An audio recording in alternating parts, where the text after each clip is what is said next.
రోజుల తర్వాత కేసీఆర్ బయటకు వస్తూ ఉన్నారు. వస్తూనే బీఆర్ఎస్ ఎల్పీ సమావేశం, రాష్ట్ర కార్యవర్గ భేటీ రేపు మధ్యాహ్నం నుంచి స్టార్ట్ అయ్యి సుదీర్ఘంగా సాయంత్రం వరకు కొనసాగుతుంది. ఎజెండా జల దోపిడీ ప్రధానంగా దీని మీద కేసీఆర్ దిశానిర్దేశం చేయనున్నారు. దాంతోపాటు రాష్ట్ర కార్యవర్గ భేటీలో అసలు భవిష్యత్ కార్యాచరణ పార్టీకి సంబంధించి నిర్ణయం తీసుకున్నారు. మాజీ మంత్రి శ్రీనివాస్ గౌడ్ ఉన్నారు, మాట్లాడదాం. రేపు జరగబోయేటువంటి సమావేశం ఏంటిది అనేటువంటిది. చాలా రోజుల తర్వాత కేసీఆర్ బయటకు వస్తూ ఉన్నారు. మేజర్ ఎజెండా జల దోపిడీ జరుగుతూ ఉంది. అసలు నీళ్ల గురించే తెలంగాణ ప్రత్యేక రాష్ట్రం ఏర్పడింది అనేటువంటిది. ఈరోజు మళ్ళీ కాంగ్రెస్ తూట్లు పొడుస్తూ ఉంది నీళ్ళకి సంబంధించిన. కేసీఆర్ చెప్పబోతా ఉన్నారు. ఇంకే అంశాలు చర్చకు వచ్చే అవకాశం ఉంది. కార్యవర్గ భేటీ కూడా ఉంది కదా శ్రీనివాస్ గౌడ్ గారు. ప్రధానంగా ఏంటంటే తెలంగాణ తెచ్చుకున్నదే నీళ్ళ గురించి. నీళ్లు నిధుల నియామకాల పునాదుల మీద తెలంగాణ రాష్ట్రం. కేసీఆర్ గారు బయటికి వచ్చి కొట్లాడింది కూడా అదే విషయం. ముఖ్యంగా నీళ్ళ విషయంలో, కరెంటు విషయంలో. మన వ్యవసాయమే కరెంటు వ్యవసాయం అయింది. ఎట్లా అక్కడ కాలువల వ్యవసాయం అంటే మన ఇక్కడ కరెంటు వ్యవసాయం ఉంది. మా నీళ్లు పోతున్నాయి, ఏ ప్రాజెక్టు లేవు ఇక్కడ అని చెప్పి దాని మీదనే ప్రధానమైన ఎజెండా. ఈరోజు బయటికి రావడానికి కూడా ప్రధానమైనది ఏంటంటే పాలమూరు మొత్తం బతికేది, పాలమూరు జిల్లా మొత్తం బతికేది పాలమూరు రంగారెడ్డి జిల్లా ప్రాజెక్టు. అన్ని అనుమతులు తీసుకొని 6 అనుమతులు కంప్లీట్ చేసి జస్ట్ ఫార్మల్గా వచ్చేటువంటి అనుమతిని గవర్నమెంట్ మారగానే మళ్ళీ వాపసు పంపడం, మళ్ళీ కొత్తగా డిపిఆర్ తయారు చేయాలని చెప్పి వాపసు పంపడం, ప్లస్ అలొకేషన్ అయినటువంటి వాటర్ కూడా 90 టీఎంసీని కూడా మళ్ళీ దాన్ని కుదించి 45 టీఎంసీకి పంపాలని చెప్పి కుదుర్చుకోవడం, ఒప్పందాన్ని కుదుర్చుకోవడం. ఇంత అన్యాయం జరుగుతుంది కదా అని చెప్పేసి దాని మీద అటు కాళేశ్వరం ప్రాజెక్టు రిపేర్ చేస్తే అయిపోయేది, అటు రిపేర్ చేయకుండా బదనాం చేయాలని అక్కడే చేయడము.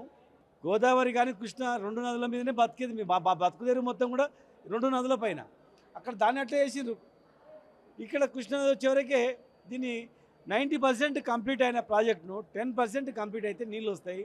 దాదాపు 8-9 లక్షల ఎకరాలకు నీళ్ళు వస్తాయి. దాన్ని మోటార్లు పెట్టినా మోటార్లు ఆన్ చేయరు, కనీసం రిజర్వాయర్లు నింపరు, 10% కంప్లీట్ అయ్యే కాలువలను తోవరు.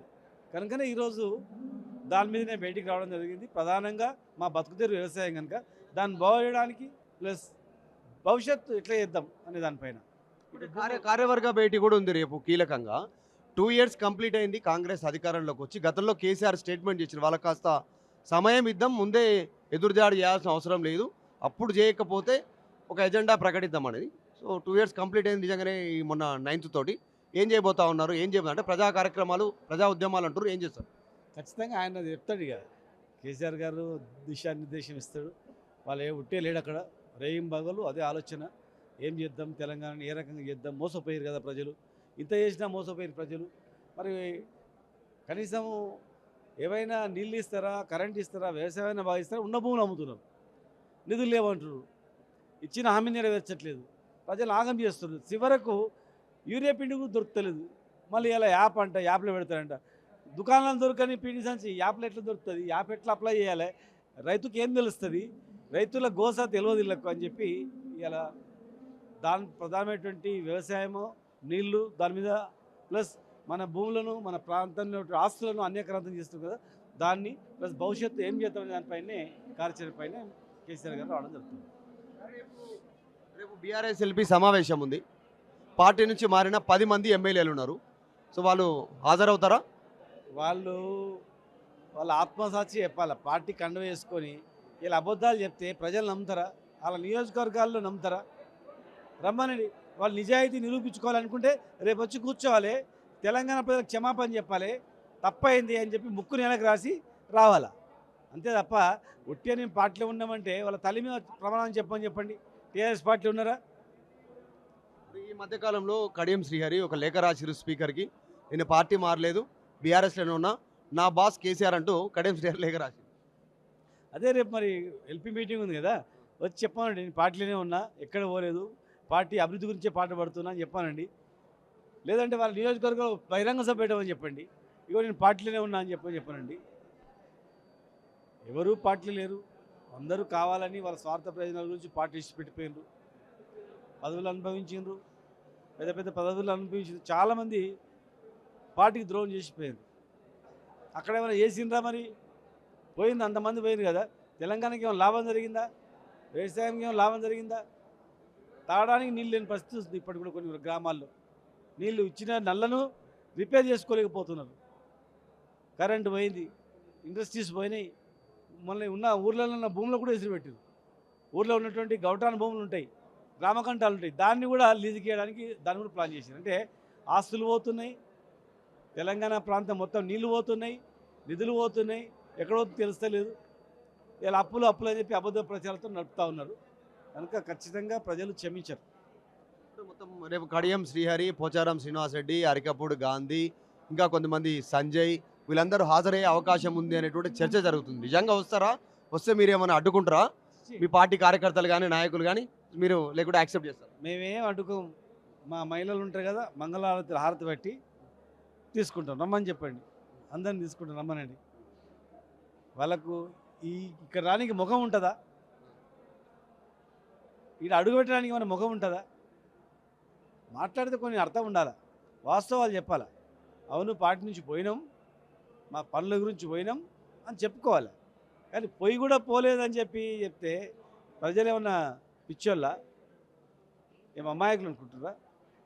ఇదంతా మోసం, అది క్షమించారనేటువంటి మోసం. అది పోయినోడు పోయినంటే ఇంకా గర్వంగా ఉంటారు, పోయినని. పోలేదు ఈ పార్టీ ఉండని చెప్తే అంటే కదండి, ఇక ఏమన్నా అర్థం కావట్లేదు ఎవరికి. ఎజెండా ఏంది రేపు కేసీఆర్ మేజర్గా? ఒకటి నీళ్లు, ఇందాక చెప్పినట్టు కార్యవర్గ సమావేశంలో కొన్ని అంతర్గత సమస్యలు ఉన్నాయి మీ పార్టీలో కూడా. కవిత బయటకు పోయింది, విమర్శ చేస్తూ ఉంది, మొత్తం బీఆర్ఎస్నే విమర్శ చేస్తూ ఉంది.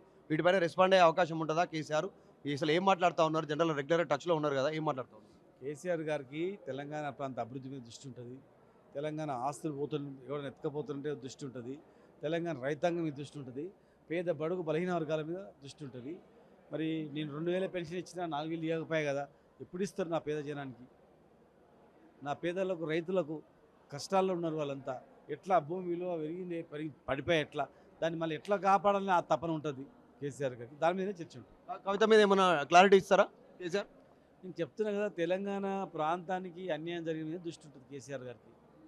ఇక్కడ ఉన్నటువంటి ప్రాంతంలో ఇప్పుడు 2 ఏళ్ళు అయింది వాళ్ళు వచ్చి. 2 ఏళ్లలో వాళ్ళు ఏం చేసిండ్రు? సమయం ఇచ్చినాం, పూర్తి సమయం ఇచ్చినాం. కనుక ఉన్నది నిలబెట్టలే, ఇంక కింద పడేసింది. 30 లక్షలు పోయిన ఎకరా ఇలా 10 లక్షలు పడిపోయింది.